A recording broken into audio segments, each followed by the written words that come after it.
Buongiorno a tutti e benvenuti nuovamente al nostro tutorial sull'Austria. Oggi sono qui con un imprenditore davvero eccezionale, Carlo Ulivi, coamministratore e socio di maggioranza della società Hypercaskes MBH con sede ad Hermakor. Ciao caro Carlo e grazie molte per essere venuto ospite a questa puntata. Ciao Enrica, buongiorno e benvenuta. Inizio subito con il chiederti se ci puoi spiegare le ragioni che vi hanno portato nell'anno 2013 ad adottare la decisione di costituire la vostra impresa proprio qui, in Carinzia.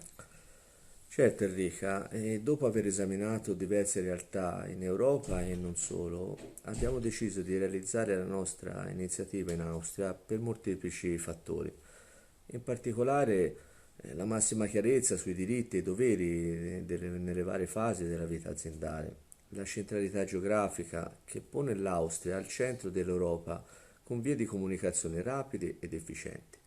Oltre a ciò, in Austria l'azienda è vista come una risorsa a vantaggio di tutto il sistema. Ottimo Carlo, di che cosa si occupa in particolare la Hypercaskes MBH?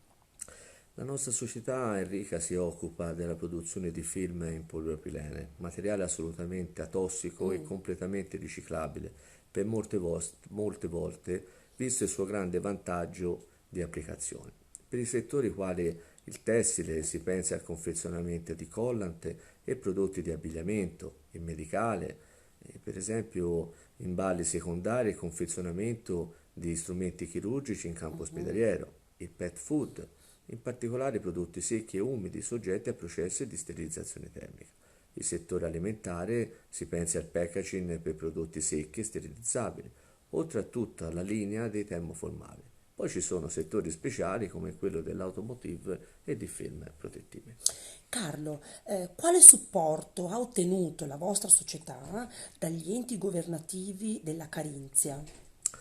Le autorità ci hanno veramente supportati con grande disponibilità e professionalità.